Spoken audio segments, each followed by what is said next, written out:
സാധു സംരക്ഷണ സമിതിയിലെ പ്രവർത്തന നിരതരായ എൻ്റെ സഹോദരങ്ങളെ, പ്രിയപ്പെട്ട മുത്തഅല്ലിമീങ്ങളെ, കാരണവന്മാരെ, രക്ഷകർത്താക്കളെ, പരിസരങ്ങളിൽ നിന്നെല്ലാം ഈ പരിശുദ്ധ വേദിയിൽ എത്തിച്ചേർന്ന പ്രിയങ്കരരായ ദീനീ സ്നേഹികളായ എൻ്റെ സുഹൃത്തുക്കളെ, ഉമ്മതങ്ങന്മാരെ, സഹോദരങ്ങളെ, കൂട്ടുകാരെ, അസ്സലാമു അലൈക്കും വറഹ്മത്തുള്ളാഹി വബറകാതുഹു. എൻ്റെ ശബ്ദം ശ്രവിക്കുന്ന ഇതര മതങ്ങളിലുള്ള സഹോദരങ്ങൾക്ക്, സഹോദരിമാർക്ക് പരിശുദ്ധ ഇസ്ലാമിൻ്റെ തത്വോധിഷ്ഠിതമായ അഭിനന്ദനങ്ങളും അഭിവാദ്യങ്ങളും ഞാൻ അറിയിക്കുന്നു. സൃഷ്ടാവായ കരുണക്കടലായ പടച്ചതമ്പുരാൻ അള്ളാഹു ഏറ്റവും അധികം ഇഷ്ടപ്പെടുന്ന വേദിയാക്കി ഈ വേദി അള്ളാഹു മാറ്റുമാറാകട്ടെ. എന്തെല്ലാം ഉദ്ദേശ ലക്ഷ്യങ്ങളോടെയാണോ 2 മണിക്കൂർ ഈ സദസ്സിൽ ചിലവഴിക്കാൻ ഞാനും നിങ്ങളും നിയ്യത്ത് ചെയ്തിരിക്കുന്നത്, ഈ സദസ്സ് കഴിയുന്നതോടെ അള്ളാഹു അതെല്ലാം നമുക്ക് നടത്തി തരുമാറാകട്ടെ. സാധുക്കളെ സഹായിക്കുന്നതിന്, പാവപ്പെട്ടവർക്ക് വേണ്ടിയുള്ള സഹായ നിധിയിലേക്ക് ആരെല്ലാം ആത്മാർത്ഥമായി അവരുടെ സമ്പത്ത് ചെലവഴിക്കുന്നുവോ, കരുണക്കടലായ ഔദാര്യവാനായ പടച്ചറബ് അവരുടെ മനസ്സ് അതിന് പകരം എന്ത് കൊതിക്കുന്നുവോ അത് അള്ളാഹു കൊടുത്ത് അനുഗ്രഹിക്കുമാറാകട്ടെ. ആമീൻ ബിറഹ്മതിക യാ അർഹമർ റഹീമീൻ. പ്രിയമുള്ള സഹോദരങ്ങളെ, സഹോദരിമാരെ, സത്യനിഷേധികളുടെ നിത്യസങ്കേതം അഥവാ നരകം എന്ന വിഷയത്തിന്റെ ഒരു ഭാഗമാണ് നാം ഇന്നലെ ചർച്ച ചെയ്തത്. അതിനെ തുടർന്നുള്ള ഭാഗമാണ് അൽഹംദുലില്ലാഹ് നമുക്കിന്ന് ചർച്ച ചെയ്യേണ്ടത്. നബി സല്ലല്ലാഹു അലൈഹി വസല്ലമ തങ്ങളോട് ഒരിക്കൽ ഒരാൾ വന്ന് ചോദിക്കുന്നു, ഒരു സഹാബി വന്ന് ചോദിക്കുന്നു, നബിയെ, നരകത്തിന്റെ ഏറ്റവും ചെറിയ ശിക്ഷ എന്താ? നരകത്തിന്റെ നാരകീയമായ അദാബിന്റെ ഏറ്റവും ചെറിയ രൂപം, ചെറിയ ശിക്ഷ അത് എങ്ങനെയാണ് എന്ന് ചോദിച്ചു. അള്ളാഹുവിന്റെ ഹബീബ് നബി മുഹമ്മദ് മുസ്തഫ സല്ലല്ലാഹു അലൈഹി വസല്ലമ തങ്ങൾ ആ സഹോദരനോട് പറഞ്ഞു കൊടുത്തു, നരകത്തിന്റെ കനൽക്കട്ടകളെ കൊണ്ട് നിർമ്മിക്കപ്പെട്ട 2 ചെരുപ്പുകൾ നരകത്തിന് അവകാശപ്പെട്ട ഒരു മനുഷ്യന്റെ കാലിലേക്ക് അണിയിക്കപ്പെടുകയാണ്. ഏറ്റവും ചെറിയ ശിക്ഷയായി പറയുന്നത്, നരകത്തിന് അർഹതപ്പെട്ട മനുഷ്യന്റെ 2 കാലുകളിലേക്ക് നരകത്തിന്റെ കനൽക്കട്ടകളായ, തീക്കട്ടകളായ കനലുകളെ കൊണ്ട്, കട്ടകളെ കൊണ്ട് നിർമ്മിക്കപ്പെട്ട 2 ചെരുപ്പുകൾ കൊണ്ടുവന്ന് അണിയിക്കുകയാണ്. ആ 2 ചെരുപ്പിന്റെ ഗാംഭീര്യത കൊണ്ട്, അതിന്റെ വീര്യം കൊണ്ട്, അതിന്റെ ശക്തി കൊണ്ട് ആ ചെരുപ്പ് ധരിച്ച മനുഷ്യന്റെ തലച്ചോറ് പോലും തിളച്ചു മറിഞ്ഞ് പുറത്തേക്ക് വരും. ശരീരത്തിന്റെ എല്ലാ ഭാഗങ്ങളും ഉരുകി ഒലിച്ചു പോകും. അള്ളാഹുവിന്റെ ഹബീബ് നബി മുഹമ്മദ് മുസ്തഫ സല്ലല്ലാഹു അലൈഹി വസല്ലമ തങ്ങൾ പറയുന്നു, ഇതാണ് നരകത്തിന്റെ ഏറ്റവും ചെറിയ ശിക്ഷ. അള്ളാഹു എന്നെയും നിങ്ങളെയും കാത്തുരക്ഷിക്കുമാറാകട്ടെ. നരകത്തിന്റെ 2ാമത്തെ കവാടത്തിലൂടെ കടന്നു പോകുന്ന, സാമ്പത്തിക സൂക്ഷ്മത പാലിക്കാത്ത സഹോദരങ്ങളെ കുറിച്ചാണ് നാം ഇന്നലെ ചർച്ച ചെയ്ത് നിർത്തിയത്. 3ാമത്തെ നരകം, കല്ലാ ലയുംബദന്ന ഫിൽ ഹുതമ വമാ അദ്റാക മൽ ഹുതമ നാറുല്ലാഹിൽ മൂഖദത്തുല്ലതി തത്വലിഉ അലൽ അഫ്ഇദ ഇന്നഹാ അലൈഹിം മുഅ്സദാ ഫീ അമദിൻ മുമദ്ദദാ. നരകത്തിന്റെ 3ാമത്തെ കവാടത്തിന്റെ പേര് ഹുതമ എന്നാണ്. ഹുതമ ആരാണ്? ഹുതമയിൽ കടന്നു പോകുന്നതെന്ന് പറയുന്നതിന് മുമ്പ് കരുണക്കടലാര പടച്ചുറമ്പുരാൻ ആ ഹുതമയെ സംബന്ധിച്ച് അല്ലാഹുവിന്റെ റസൂലിനോട് പറഞ്ഞു കൊടുക്കുന്നു, കല്ലാ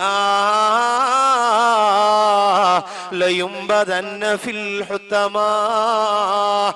ഹുതമയെന്നു പറയുന്ന നരകത്തിലേക്ക്, ഹുതമയെന്നു പറയുന്ന നരകത്തിലേക്ക് അവരെ വലിച്ചഴക്കപ്പെടും, വലിച്ചെറിയപ്പെടും, അതിലേക്ക് പ്രവേശിപ്പിക്കപ്പെടും. തങ്ങളെ വമാ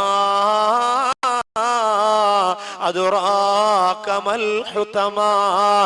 നരകത്തിന്റെ മൂന്നാമത്തെ കവാടമായ ഹുതമ, അത് എന്താണെന്നു നബിയെ അവിടത്തേക്കറിയുമോ?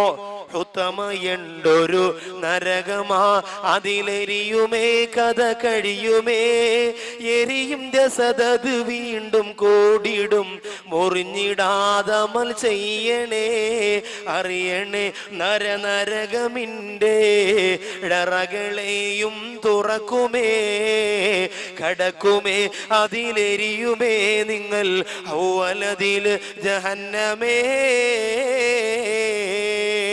നബിയേ, നരകത്തിന്റെ മൂന്നാമത്തെ കവാടമാകുന്ന ഹുതമയുണ്ടല്ലോ, ആ ഹുതമ എന്ന് പറഞ്ഞാൽ ഇന്ന് വരെ ആ ഹുതമയ്ക്ക് തീ കൊളുത്തിയതിനു ശേഷം ആ തീയിൽ ഒരൽപ്പം പോലും അണഞ്ഞിട്ടില്ല നബിയേ.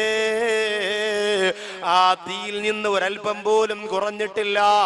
ആളി പടർന്നുകൊണ്ടിരിക്കുന്നതല്ലാതെ, പടർന്നു പന്തലിച്ചു കൊണ്ടിരിക്കുന്നതല്ലാതെ ഹുതമ എന്ന് പറയുന്ന നരകത്തിന്റെ മൂന്നാമത്തെ കവാടമുണ്ടല്ലോ, ആ കവാടത്തിൽ നിന്ന് ഒരൽപ്പം പോലും ചോർന്നു പോയിട്ടില്ല നബിയേ. ആരാണതിൽ കിടക്കുന്നത്? സൂറത്തുൽ ഹുമസ പരിശോധിക്കുമ്പോൾ അതിന്റെ അവസാനമാണ് ഹുതമയെ കുറിച്ച് ഞാൻ ഈ പറഞ്ഞ ആയത്ത്. അതിന്റെ ആദ്യം പറയുന്നുണ്ട് ആരാണ് ഹുതമയ്ക്ക് അർഹതപ്പെട്ടവരെന്ന് പറയുന്നുണ്ട്. വൈലുല്ലി വൈലുല്ലി കുല്ലി ഹുമസത്തിൽ ലുമസ. കുത്തി സംസാരിക്കുന്നവരും പരിഹസിക്കുന്നവരും, പരസ്പരം പരിഹസിക്കുന്നവരും കുത്തി സംസാരിക്കുന്നവരും കളിയാക്കുന്നവരുമാണ്.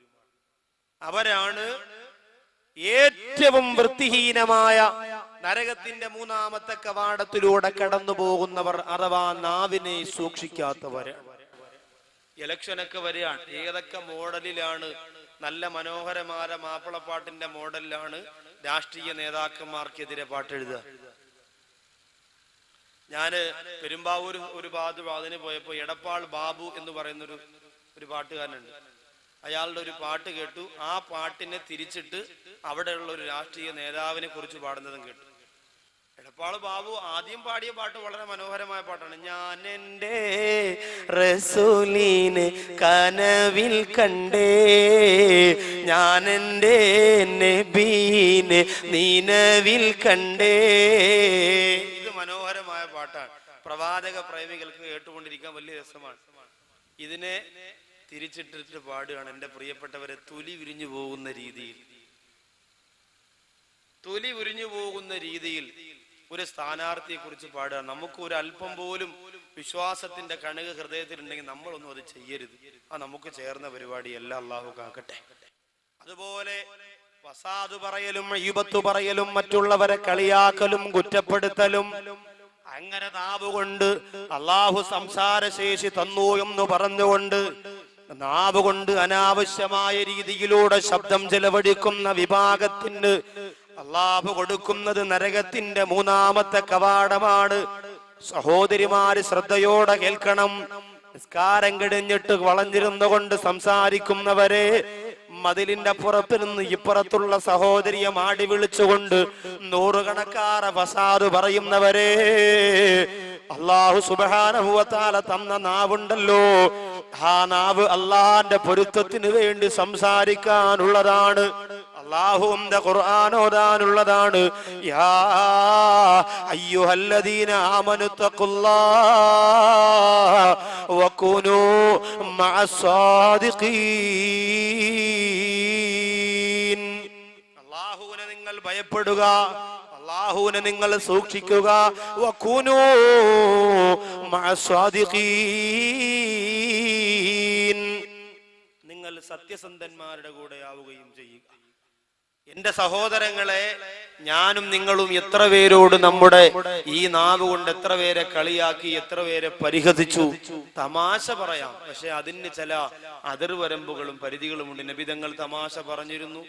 സഹാബികൾ തമാശ നബിതങ്ങളോട് പറഞ്ഞിരുന്നു, ഭാര്യമാരോട് നബിതങ്ങൾ തമാശ പറഞ്ഞിരുന്നു എന്ന് പറഞ്ഞുകൊണ്ട് നമ്മൾ കാണിക്കുന്ന തമാശയ്ക്ക് ഒരു പരിധിയുണ്ട്. ഒരു ഭർത്താവ് പറഞ്ഞത്, ഉസ്താദേ ഭാര്യ എന്നെ പിച്ചാത്തിയുടെ ഈ ഇത് പിടിയുണ്ടല്ലോ അത് വെച്ച് ഇവിടെ നെഞ്ചിൽ ഇടിച്ചു കൊടുത്തു. ഞാൻ ചോദിച്ചു എന്താ ഇപ്പൊ കാരണം? അപ്പൊ ആ ഭർത്താവ് പറഞ്ഞത്, തമാശയൊക്കെ പറയുന്നത് നല്ലതെന്ന് കരുതിയിട്ട് ഞാൻ എന്റെ ഭാര്യയെ ഒന്ന് തമാശ പറഞ്ഞു നോക്കിയതാ. എന്താ പറഞ്ഞെന്നറിയോ? ആ ഭാര്യയുടെ വാപ്പ ചെറിയ മുണ്ടലുള്ള ആളാ. അപ്പൊ ഭാര്യയുടെ നോക്കിയിട്ട് പറഞ്ഞു, നിന്റെ വാപ്പ ഇങ്ങനെ കണക്കോ എന്നല്ലേ നടക്കുന്നത് കാണിച്ചു. അപ്പൊ ഇങ്ങനെ കാണിച്ചു കൊടുത്തപ്പോ ഈ പ്രിയപ്പെട്ട ഭാര്യക്കറിയാം തന്റെ പിതാവ് തനിക്ക് ചെയ്തിട്ടുള്ള സേവനങ്ങളും തന്റെ പിതാവ് തനിക്ക് വേണ്ടിയുള്ള കഷ്ടപ്പാടുകളൊക്കെ ഈ പ്രിയപ്പെട്ടവൾക്കറിയാം. അതുകൊണ്ട് ഭർത്താവ് കളിയാക്കിയപ്പോ സഹിച്ചില്ല, കയ്യിലിരുന്ന പിച്ചാത്തിയുടെ മൂട് കൊണ്ട് ഇടിച്ചു കയറ്റി കൊടുത്തു. നമ്മളും തമാശ പറഞ്ഞു ഭാര്യ ചിരിപ്പിക്കാനാണെന്ന് പറഞ്ഞുകൊണ്ട് ഈ രീതിയിലൂടെ അവരുടെ മനസ്സിനെ വേദനിപ്പിക്കുന്ന തമാശയാവരുത് നമ്മൾ പറയാനുള്ളത്. ഇന്ന് പിന്നെ എല്ലാവർക്കും ഉണ്ടല്ലോ ടിൻഡു മോൻ കോമഡി. ഏത് മൊബൈൽ എടുത്ത് നോക്കിയാലും ഉണ്ട്, ഏത് മൊബൈൽ എടുത്ത് നോക്കിയാലും ടിൻഡു മോന്റെ കോമഡി ഇല്ലാതില്ല.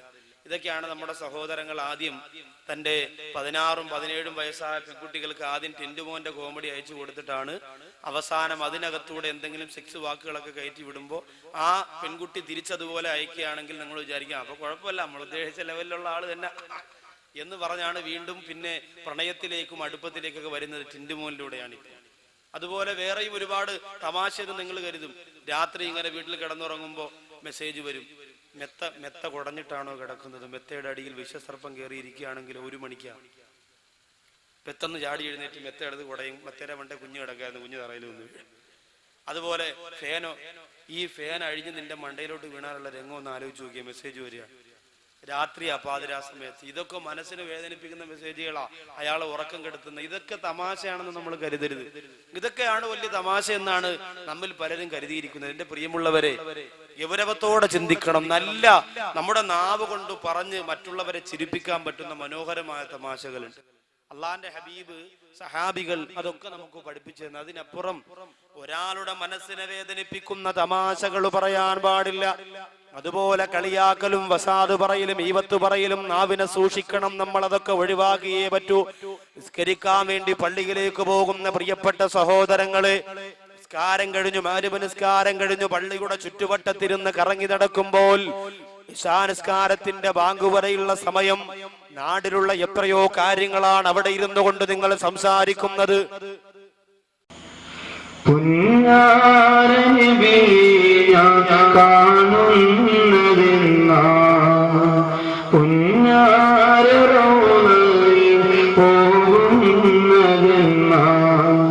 ഓമനം വീശുന്ന